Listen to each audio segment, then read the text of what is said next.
This is a reading from Akita, The Tears and Message of Mary. The attacks of the devil. We have already spoken of the helpful intervention of the guardian angel appearing to Sister Agnes. It is true that this kind of experience is rather rare, and men today have a tendency to look upon it with a disdainful smile. And if they do deign to interest themselves in it, it is only to try to explain it away as a symptom of mental weakness.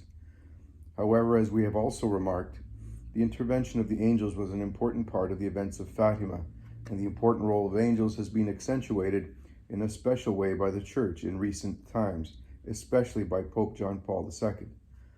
During the wave of criticism that followed the announcement of these events in Japan, one can imagine the reaction to which Sister Agnes was subjected from some quarters. But if she had much to suffer from bad spirits in a human sense, she had much more to suffer from the fallen angels from whom hell was created. We can pass over the threat of fire on the very night after the message of Our Lady, but the following day, the 4th of August, as Sister Agnes was about to go into the chapel for the evening office, she felt herself brutally seized by the shoulder and drawn backwards. Because of the violence of the gesture, she understood at once that it was not simply someone accosting her.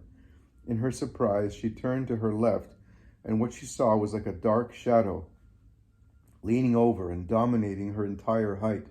Frightened, she lifted her hand to free her shoulder, but the grip that held her as though in a vice prevented any movement. With a shiver of fear, she implored, "Hail Mary, guardian angel, save me." Immediately, the angel appeared and advanced her into the chapel. The force which held her shoulder prisoner immediately left.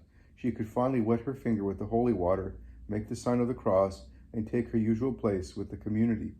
Even though it lasted but a short time, this unusual attack, sufficient to cause nightmares, is certainly beyond the domain of human capacity. Later, the same incident took place at the same spot.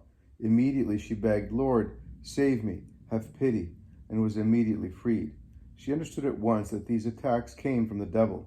And while the meeting of divine grace fills the heart with sweetness and interior peace, this kind of experience leaves a sinister aftertaste and a sensation of fear.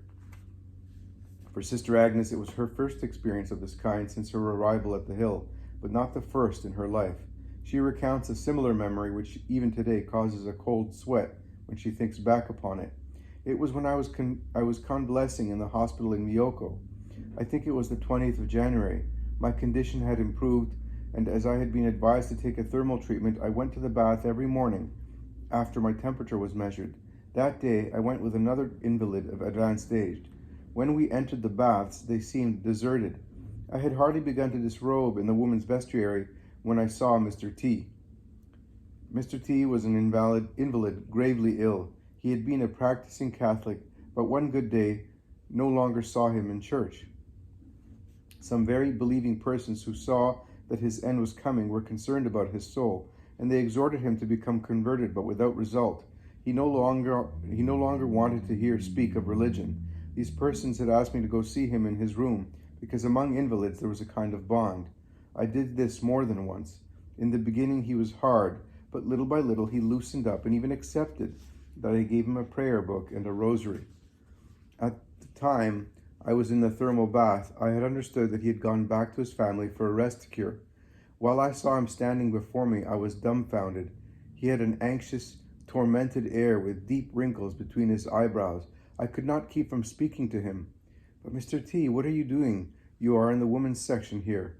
Then a black shadow which was leaning over him from the back began to suddenly grow. Then it unclenched its long, repulsive and grasping fingers with which it had gripped his shoulders, deployed black wings like those of a great bat, and cast itself on me. What happened then? When I saw its fingers like grappling irons precipitating upon me to snatch me, I was so afraid that I fainted. I learned later that the companion who was with me prevented my falling and hitting my head on the concrete floor. I was taken immediately to the hospital, where I remained 10 days unconscious. My body was rigid as a corpse, and everyone thought that this time it was the end. On the 3rd day, they gave me the last sacraments. The doctors were saying that if I did survive, there was a fear of cerebral lesions or blindness. When my mother saw my eyes covered with the white membrane, she would have preferred that her poor daughter, who had already been so much in life, be not made to suffer more. Despite my comatose state, I am told that I had the peaceful expression of a child, and strangely enough, when one called me, I answered with the voice of a child of 5 or 6 years, and made childish responses. I'm going home. I'm going home.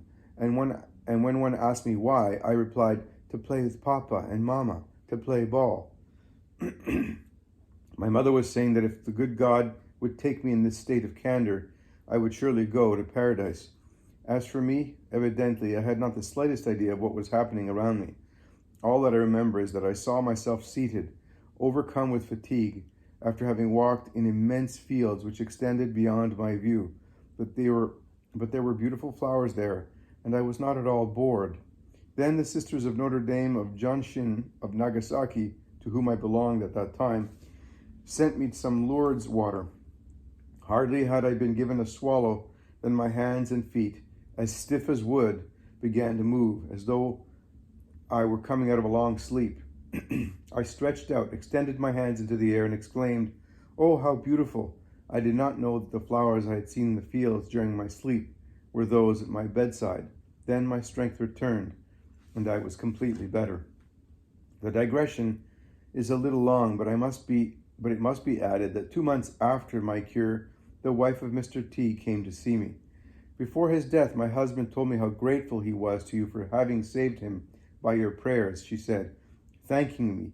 But when I told her of the frightening meeting in the bath, she stated to our great surprise that had been the very moment when Mr. T received the last sacraments.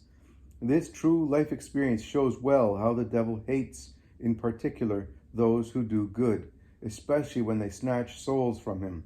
In the lives of the saints, one finds numerous examples in which he shows his hatred in one form or another, seeking to place obstacles in the way and to avenge himself. It is also important to note that Sister Agnes was not at all instructed in the things of the devil. She knew that he existed.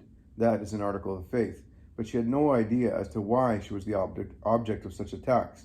Moreover, Satan's methods went far beyond anything she could have imagined. Characteristic in this regard is the example of the Curé of Ars, whose feast is on August the 4th, the day Sister Agnes was first seized by the shoulders as she was entering the chapel where Our Lady appeared to her, who even gave the demon a nickname.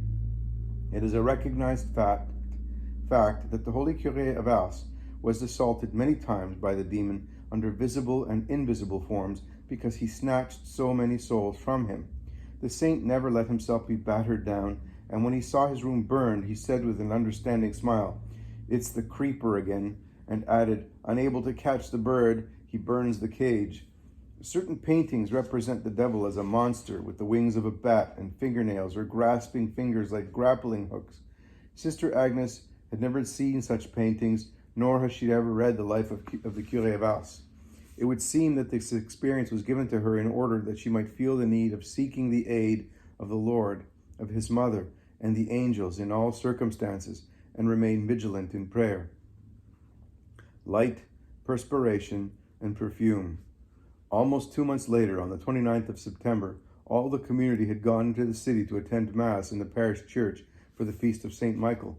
When they came back, following the meal, Sister Agnes and a companion went into the chapel to pray the rosary. At the beginning of the 5th decade, Sister Agnes saw that the statue of Mary shone with a brilliant light. She tugged at the sleeve of her companion. Both saw the light shining from the statue as they continued to pray. It was the garment which shone the most, but also from the two hands there emanated a dazzling light. The 5th decade completed, they approached. While Sister Agnes prostrated herself, her companion pointed her finger toward the hand. "Oh, the wound has disappeared." As we remarked before, the blood had flowed for the last time on the 27th of July, but the trace of the wound was always on the hand of the statue, even though it had disappeared from the hand of Sister Agnes that same day. Now also on the statue, it was as though there had been nothing there. They stood astonished, seeing the state of the hand suddenly become intact as it had been 3 months before. They decided not to speak of it to the others before informing the bishop. However, during the course of the evening office, an unusual event occurred which brought the metamorphosis of the statue to the knowledge of all.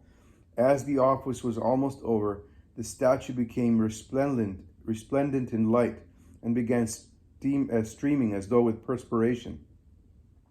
Sister Agnes, who had her head lowered, suddenly felt someone beside her. She lifted her eyes and saw the angel who said, "Mary is even sadder than when she shed blood. Dry the perspiration." She joined the sisters, who brought a sack of cotton. 5 of the sisters, with great care and devotion, sponged the perspiration. The entire body was soaked. They had to dry and dry.